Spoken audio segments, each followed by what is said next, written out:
Comrades, in the report of the Central Committee of the party at the 20th Congress, in a number of speeches by delegates to the Congress, as also formally during the plenary CPSU sessions, quite a lot has been said about the cult of the individual and about its harmful consequences. Allow me, first of all, to remind you how severely the classics of Marxism-Leninism denounced every manifestation of the cult of the individual. In a letter to the German political worker Wilhelm Bloss, Marx stated, "For my antipathy to any cult of the individual, I never made public during the existence of the International the numerous addresses from various countries which recognized my merits and which annoyed me. I did not even reply to them, except sometimes to rebuke their authors. Engels and I first joined the secret society of communists on the condition that everything making for superstitious worship of authority would be deleted from its statute. The great modesty of the genius of the revolution, Vladimir Ilyich Lenin, is known. Lenin had always stressed the role of the people as the creator of history, the directing and organizational role of the party as a living and creative organism, and also the role of the Central Committee. Marxism does not negate the role of the leaders of the workers' class in directing the revolutionary liberation movement, while ascribing great importance to the role of the leaders and organizers of the masses. Lenin, at the same time, mercilessly stigmatized every manifestation of the cult of the individual, inexorably combated the foreign to Marxism views about a hero and a crowd, and countered all efforts to oppose a hero to the masses and to the people. Lenin taught that the party's strength depends on its indissoluble unity with the masses, on the fact that behind the party follow the people, workers, peasants, and intelligentsia. Only he will win and retain the power, said Lenin, who believes in the people, who submerges himself in the fountain of the living creativeness of the people. During Lenin's life, the Central Committee of the party was a real expression of collective leadership of the party and of the nation. Being a militant Marxist revolutionist, always unyielding in matters of principle, Lenin never imposed by force his views upon his co-workers. He tried to convince. He patiently explained his opinions to others. Lenin always diligently observed that the norms of party life were realized, that the party statute was enforced, that the party congresses and the plenary sessions of the Central Committee took place at the proper intervals. In addition to the great accomplishments of V.I. Lenin for the victory of the working class and of the working peasants, for the victory of our party, and for the application of the ideas of scientific communism to life, his acute mind expressed itself also in this, that he detected in Stalin in time those negative characteristics which resulted later in grave consequences. Fearing the future fate of the party and of the Soviet nation, V.I. Lenin made a completely correct characterization of Stalin, pointing out that it was necessary to consider the question of transferring Stalin from the position of Secretary General because of the fact that Stalin is excessively rude, that he does not have a proper attitude toward his comrades, that Lai is capricious and abuses his power. Vladimir Ilyich said, Stalin is excessively rude, and this defect, which can be freely tolerated in our midst and in contacts among us communists, becomes a defect which cannot be tolerated in one holding the position of the Secretary General. Because of this, I propose that the comrades consider the method by which Stalin would be removed from this position and by which another man would be selected for it. A man who, above all, would differ from Stalin in only one quality, namely greater tolerance, greater loyalty, greater kindness, and more considerate attitude toward the comrades, a less capricious temper, etc. As later events have proven, Lenin's anxiety was justified. In the first period after Lenin's death, Stalin still paid attention to his, i.e., Lenin's advice. But later, he began to disregard the serious admonitions of Vladimir Ilyich. When we analyze the practice of Stalin in regard to the direction of the party and of the country, when we pause to consider everything which Stalin perpetrated, we must be convinced that Lenin's fears were justified. The negative characteristics of Stalin, which in Lenin's time were on one V incipient, transformed themselves during the last years into a grave abuse of power by Stalin, which caused untold harm to our party. Stalin acted not through persuasion, explanation, and patient cooperation with people, but by imposing his concepts and demanding absolute submission to his opinion. Whoever opposed this concept or tried to prove his viewpoint and the correctness of his position was doomed to removal from the leading collective and to subsequent moral and physical annihilation. This was especially true during the period following the 17th Party Congress, when many prominent party leaders and rank-and-file party workers, honest and dedicated to the cause of communism, fell victim to Stalin's despotism. Stalin originated the concept enemy of the people. This term automatically rendered it unnecessary that the ideological errors of a man or men engaged in a controversy be proven. This term made possible the usage of the most cruel repression, violating all norms of revolutionary legality against anyone who in any way disagreed with Stalin, against those who were only suspected of hostile intent, against those who had bad reputations. This concept, enemy of the people, actually eliminated the possibility of any kind of ideological fight or the making of one's views known on this or that issue, even those of a practical character. In the main and in actuality, the only proof of guilt used against all norms of current legal science was the confession of the accused himself. And as subsequent probing proved, confessions were acquired through physical pressures against the accused. Lenin used severe methods only in the most necessary cases, when the exploiting classes were still in existence and were vigorously opposing the revolution, when the struggle for survival was decidedly assuming the sharpest forms, even including a civil war. Stalin, on the other hand, used extreme methods and mass repressions at a time when the revolution was already victorious, when the Soviet state was strengthened, when the exploiting classes were already liquidated and socialist relations were rooted solidly in all phases of national economy, when our party was politically consolidated and had strengthened itself both numerically and ideologically. It is clear that here Stalin showed in a whole series of cases his intolerance, his brutality, and his abuse of power. Instead of proving his political correctness and mobilizing the masses, he often chose the path of repression and physical annihilation, not only against actual enemies, but also against individuals who had not committed any crimes against the party and the Soviet government. Here we see no wisdom, but only a demonstration of the brutal force which had once so alarmed V.I. Lenin. Considering the question of the cult of an individual, we must first of all show everyone what harm this caused to the interests of our party. In practice, Stalin ignored the norms of party life and trampled on the Leninist principle of collective party leadership. Stalin's willfulness vis-à-vis the party and its Central Committee became fully evident after the 17th Party Congress, which took place in 1934. It was determined that of the 139 members and candidates of the party's Central Committee who were elected at the 17th Congress, 98 persons, that is 70%, were arrested and shot, mostly in 1937-38. The same fate met not only the Central Committee members, but also the majority of the delegates to the 17th Party Congress.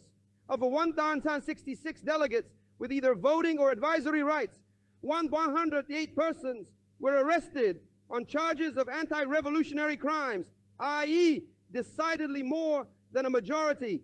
This very fact shows how absurd, wild, and contrary to common sense were the charges of counter-revolutionary crimes made out, as we now see, against the majority of participants at the 17th Party Congress.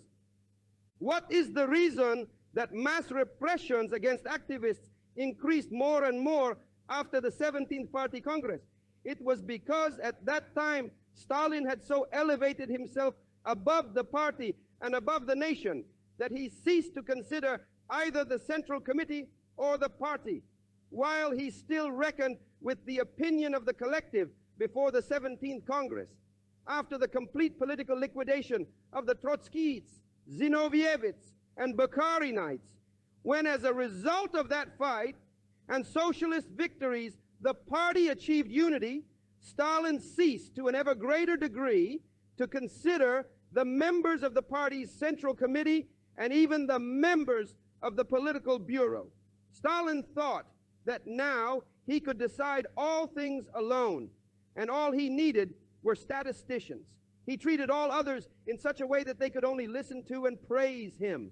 After the criminal murder of S.M. Kirov, mass repressions and brutal acts of violation of socialist legality began.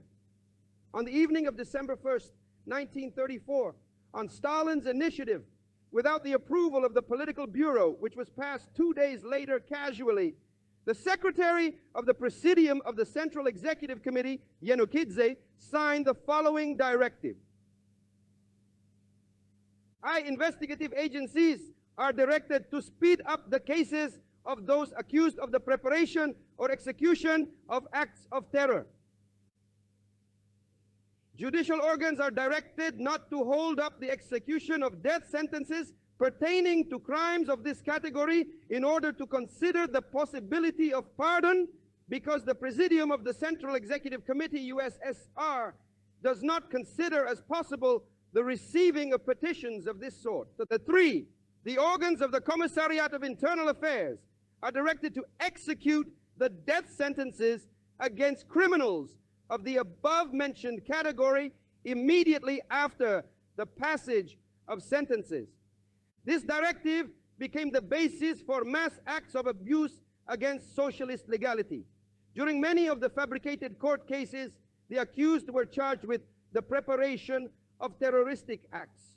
This deprived them of any possibility that their cases might be re-examined, even when they stated before the court that their confessions were secured by force, and when, in a convincing manner, they disproved the accusations against them. Mass repressions grew tremendously from the end of 1936 after a telegram from Stalin and Zhdanov, dated from Sochi on September 25th, 1936, was addressed to Kaganovich, Molotov, and other members of the political bureau. The content of the telegram was as follows: "We deem it absolutely necessary and urgent that Comrade Yezhov be nominated to the post of People's Commissar for Internal Affairs. Yagoda has definitely proved himself to be incapable of unmasking the Trotskyite Zinovievic bloc. The OGPU is 4 years behind in this matter. This is noted by all party workers and by the majority of the representatives of the NKVD. Strictly speaking, we should stress that Stalin did not meet with and therefore could not know the opinion of party workers. The mass repressions at this time were made under the slogan of a fight against the Trotskyites. Did the Trotskyites at this time actually constitute such a danger to our party and to the Soviet state? We should recall that in 1927, on the eve of the 15th Party Congress, only some 4,000 votes were cast for the Trotskyite Zinovievite opposition, while there were 724,000 on for the party line. During the 10 years which passed between the 15th Party Congress and the February-March Central Committee plenum, Trotskyism was completely disarmed. Many former Trotskyites had changed their former views and worked in the various sectors building socialism. It is clear that in the situation of socialist victory, there was no basis for mass terror in the country. The majority of the Central Committee members and candidates elected at the 17th Congress and arrested in 1937 to 38 were expelled from the party illegally through the brutal abuse of the party statute, because the question of their expulsion was never studied at the Central Committee plenum. Now, when the cases of some of these so-called spies and saboteurs were examined, it was found that all their cases were fabricated.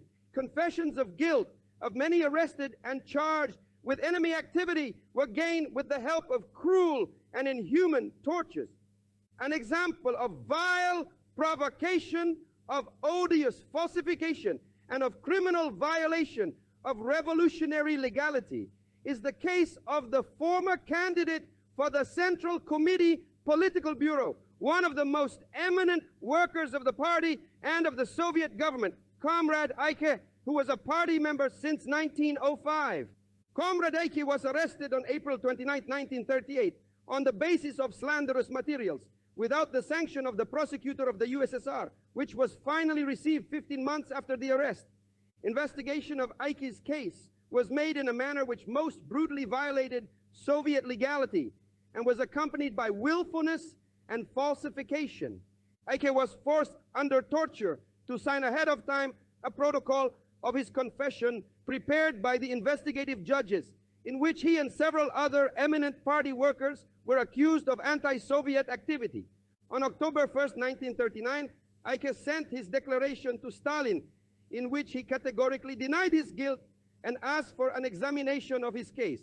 In the declaration, he wrote, "There is no more bitter misery than to sit in the jail of a government for which I have always fought." On February 2nd, 1940, Eike was brought before the court. Here he did not confess any guilt and said as follows: "In all the so-called confessions of mine, there is not one letter written by me, with the exception of my signatures under the protocols which were forced from me. I have made my confession under pressure from the investigative judge, who from the time of my arrest tormented me. After that, I began to write all this nonsense. The most important thing for me is to tell the court, the party, and Stalin that I am not guilty. I have never been guilty of any conspiracy. I will die believing in the truth of party policy, as I have believed in it during my whole life." On February 4th, Eike was shot.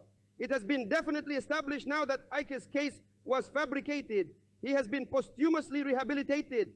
The way in which the former NKVD workers manufactured various fictitious anti-Soviet centers and blocks with the help of provocatory methods is seen from the confession of Comrade Rosenblum, party member since 1906, who was arrested in 1937 by the Leningrad NKVD.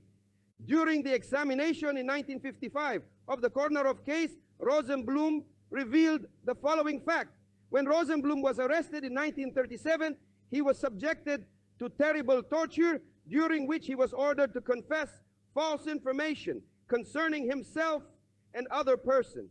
He was then brought to the office of Zakovsky, who offered him freedom on condition that he make before the court a false confession, fabricated in 1937 by the NKVD concerning sabotage, espionage, and diversion in a terroristic center in Leningrad.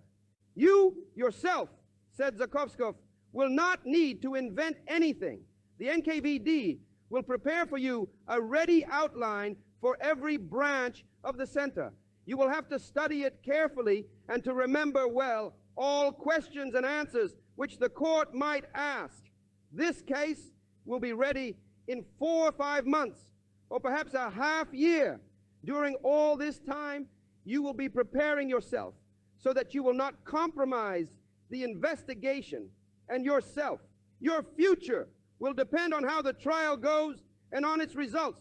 If you begin to lie and to testify falsely, blame yourself. If you manage to endure it, you will save your head, and we will feed and clothe you at the government's cost until your death." This is the kind of vile things which were then practiced. When we look at many of our novels, films, and historical scientific studies, the role of Stalin in the patriotic war appears to be entirely improbable. Stalin had foreseen everything.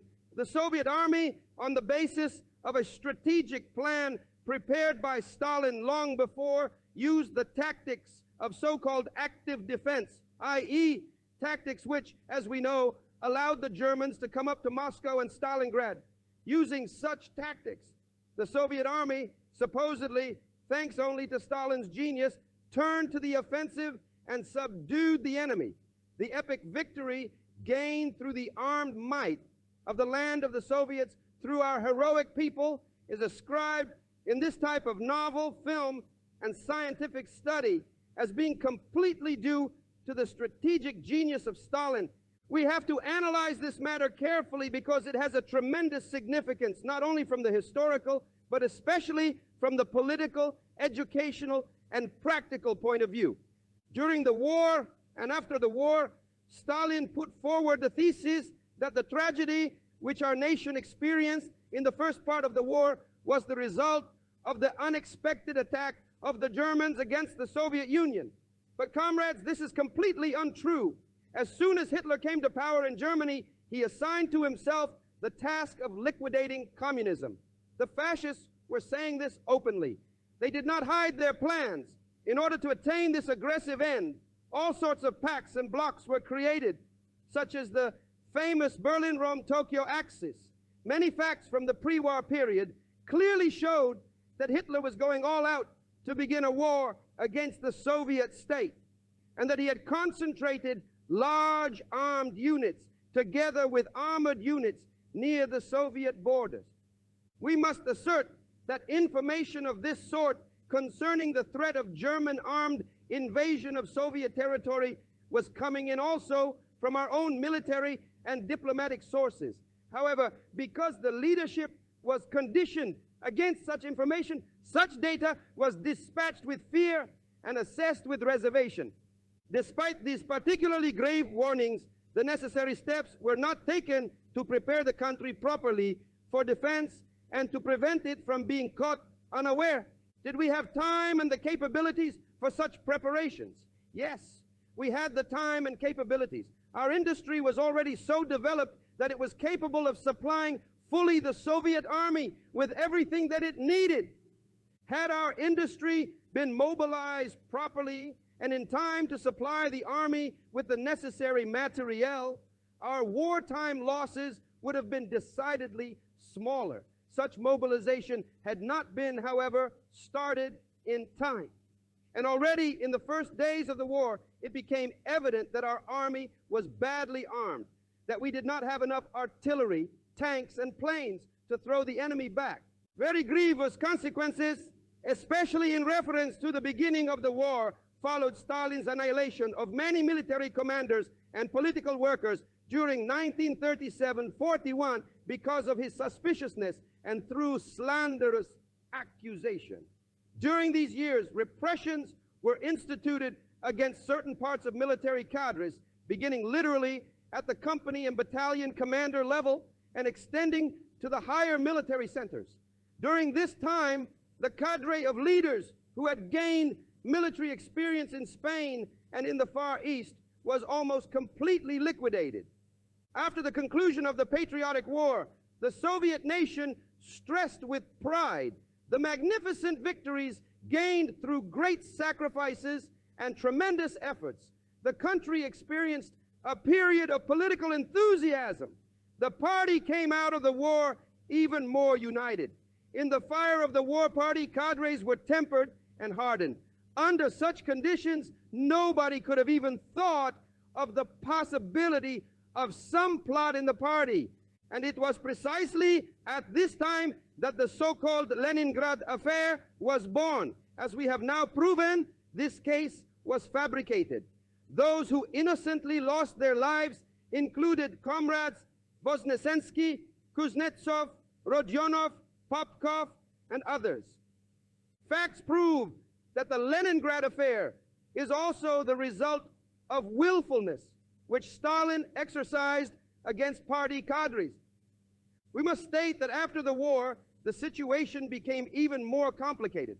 Stalin became even more capricious, irritable, and brutal. In particular, his suspicion grew. His persecution mania reached unbelievable dimensions. Many workers were becoming enemies before his very eyes. After the war, Stalin separated himself from the collective even more. Everything was decided by him alone, without any consideration for anyone or anything. This unbelievable suspicion was cleverly taken advantage of by the abject provocateur and vile enemy, Beria, who had murdered thousands of communists and loyal Soviet people. The elevation of Vodnosensky and Kuznetsov alarmed Beria. As we have now proven, it had been precisely Beria who had suggested to Stalin the fabrication by him and by his confidants of materials in the form of declarations and anonymous letters, and in the form of various rumors and talks. The question arises, why is it that we see the truth of this affair only now? And why did we not do something earlier, during Stalin's life, in order to prevent the loss of innocent lives? It was because Stalin personally supervised the Leningrad affair, and the majority of the political bureau members did not, at that time, know all of the circumstances in these matters, and could not therefore intervene. The willfulness of Stalin showed itself not only in decisions concerning the internal life of the country, but also in the international relations of the Soviet Union. The July plenum of the Central Committee studied in detail the reasons for the development of conflict with Yugoslavia. It was a shameful role which Stalin played here. The Yugoslav affair contained no problems which could not have been solved through party discussions among comrades. There was no significant basis for the development of this affair. It was completely possible to have prevented the rupture of relations with that country. I recall the first days when the conflict between the Soviet Union and Yugoslavia began artificially to be blown up. Once, when I carne from Kiev to Moscow, I was invited to visit Stalin, who, pointing to the copy of a letter lately sent to Tito, asked me, "Have you read this?" Not waiting for my reply, he answered, "I will shake my little finger, and there will be no more Tito. He will fall." But this did not happen to Tito. No matter how much or how little Stalin shook, not only his little finger, but everything else that he could shake, Tito did not fall. Why? The reason was that in this case of disagreement with the Yugoslav comrades, Tito had behind him a state and a people who had gone through a severe school of fighting for liberty and independence, a people which gave support to its leaders, who see to what Stalin's mania for greatness led. He had completely lost consciousness of reality. He demonstrated his suspicion and haughtiness not only in relation to individuals in the USSR, but in relation to whole parties and nations. Let us also recall the affair of the doctor plotters. Actually, there was no affair outside of the declaration of the woman Dr. Timasbok, who was probably influenced or ordered by someone. After all, she was an unofficial collaborator of the organs of state security to write Stalin a letter in which she declared that doctors were applying supposedly improper methods of medical treatment. Such a letter was sufficient for Stalin to reach an immediate conclusion that there are doctor plotters in the Soviet Union. He issued orders to arrest a group of eminent Soviet medical specialists. He personally issued advice on the conduct of the investigation and the method of interrogation of the arrested persons. He said that the academician Vinogradov should be put in chains, another one should be beaten. Present at this Congress as a delegate is the former Minister of State Security, Comrade Ignatiev. Stalin told him curtly, "If you do not obtain confessions from the doctors, we will shorten you by a head." In organizing the various dirty and shameful cases, a very base role was played by the rabid enemy of our party, an agent of a foreign intelligence service, Beria, who had stolen into Stalin's confidence. In what way could this provocateur gain such a position in the part and in the state so as to become the first deputy chairman of the Council of Ministers of the Soviet Union and a member of the Central Committee Political Bureau, it has now been established that this villain had climbed up the government ladder over an untold number of corpses. Were there any signs that Beria was an enemy of the party? Yes, there were. Already in 1937, at a Central Committee plenum, former People's Commissar of Health Protection, Kaminsky, said that Beria worked for the Musavat Intelligence Service. But the Central Committee plenum had barely concluded when Kaminsky was arrested and then shot. Had Stalin examined Kaminsky's statement? No, because Stalin believed in Beria, and that was enough for him. And when Stalin believed in anyone or anything, then no one could say anything which was contrary to his opinion. Anyone who would dare to express opposition would have met the same fate as Kaminsky. Comrades, the cult of the individual acquired such monstrous size chiefly because Stalin himself, using all conceivable methods, supported the glorification of his own person. This is supported by numerous facts. One of the most characteristic examples of Stalin's self-glorification and of his lack of even elementary modesty is the addition of his short biography, which was published in 1948. This book is an expression of the most dissolute flattery, an example of making a man into a godhead, of transforming him into an infallible sage, the greatest leader, sublime strategist of all times and nations. Finally, no other words could be found with which to lift Stalin up to the heavens. We need not give here examples of the loathsome adulation filling this book. All we need to add is that they all were approved and edited by Stalin personally, and some of them were added in his own handwriting to the draft text of the book. Comrades, if we sharply criticize today the cult of the individual, which was so widespread during Stalin's life, and if we speak about the many negative phenomena generated by this cult, which is so alien to the spirit of Marxism, Leninism, various persons may ask, how could it be? Stalin headed the party and the country for 30 years, and many victories were gained during his lifetime. Can we deny this? In my opinion, the question can be asked in this manner only by those who are blinded and hopelessly hypnotized by the cult of the individual, only by those who do not understand the essence of the revolution and of the Soviet state, only by those who do not understand in a Leninist manner the role of the party and of the nation in the development of the Soviet society. Our historical victories were attained thanks to the organizational work of the party, to the many provincial organizations, and to the self-sacrificing work of our great nation. These victories are the result of the great drive and activity of the nation and of the party as a whole. They are not at all the fruit of the leadership of Stalin, as the situation was pictured during the period of the cult of the individual. Let us consider the first Central Committee plenum after the 19th Party Congress, when Stalin, in his talk at the plenum, characterized Vyacheslav Mikhailovich Molotov and Anastas Ivanovich Mikoyan and suggested that these old workers of our party were guilty of some baseless charges. It is not excluded that had Stalin remained at the helm for another several months, comrades Molotov and Mikoyan would probably have not delivered any speeches at this Congress. Stalin evidently had plans to finish off the old members of the Political Bureau. He often stated that Political Bureau members should be replaced by new ones. We can assume that this was also a design for the future annihilation of the old Political Bureau members, and in this way a cover for all shameful acts of Stalin, acts which we are now considering. Comrades, in order not to repeat errors of the past, the Central Committee has declared itself resolutely against the cult of the individual.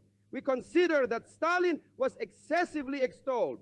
However, in the past, Stalin doubtless performed great services to the party, to the working class, and to the international workers' movement.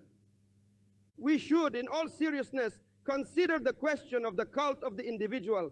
We cannot let this matter get out of the party especially not to the press. It is for this reason that we are considering it here at a closed Congress session. We should know the limits. We should not give ammunition to the enemy. We should not wash our dirty linen before their eaves. I think that the delegates to the Congress will understand and assess properly all these proposals. Comrades, we must abolish the cult of the individual decisively, once and for all. We must draw the proper conclusions concerning both ideological, theoretical, and practical work.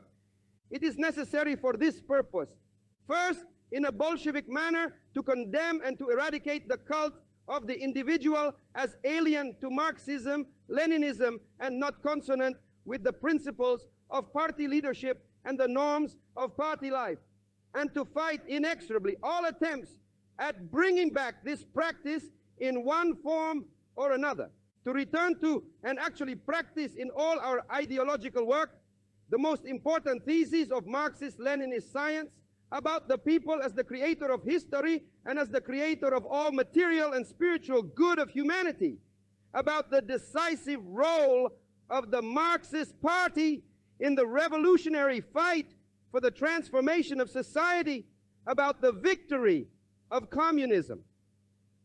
In this connection, we will be forced to do much work in order to examine critically from the Marxist-Leninist viewpoint and to correct the widely spread erroneous views connected with the cult of the individual in the sphere of history, philosophy, economy, and of other sciences, as well as in the literature and the fine arts. It is especially necessary that in the immediate future we compile a serious textbook of the history of our party, which will be edited in accordance with scientific Marxist objectivism, a textbook of the history of Soviet society, a book pertaining to the events of the Civil War and the Great Patriotic War. Secondly, to continue systematically and consistently the work done by the party's Central Committee during the last years, a work characterized by minute observation in all party organizations, from the bottom to the top, of the Leninist principles of party leadership, characterized above all by the main principle of collective leadership, characterized by the observation of the norms of party life described in the statutes of our party, and finally characterized by the wide practice of criticism and self-criticism. Thirdly, to restore completely the Leninist principles of Soviet socialist democracy, expressed in the Constitution of the Soviet Union, to fight willfulness of individuals abusing their power, the evil caused by acts violating revolutionary socialist legality, which have accumulated during a long time as a result of the negative influence of the cult of the individual, has to be completely corrected. Comrades, the 20th Congress of the Communist Party of the Soviet Union has manifested with a new strength the unshakable unity of our party, its cohesiveness around the Central Committee, its resolute will to accomplish the great task of building communism, and the fact that we present in all the ramifications the basic problems of overcoming the cult of the individual, which is alien to Marxism, Leninism, as well as the problem of liquidating its burdensome consequences, is an evidence of the great moral and political strength of our party. We are absolutely certain that our party, armed with the historical resolutions of the 20th Congress, will lead the Soviet people along the Leninist path to new successes, to new victories. Long live the victorious banner of our party, Leninism.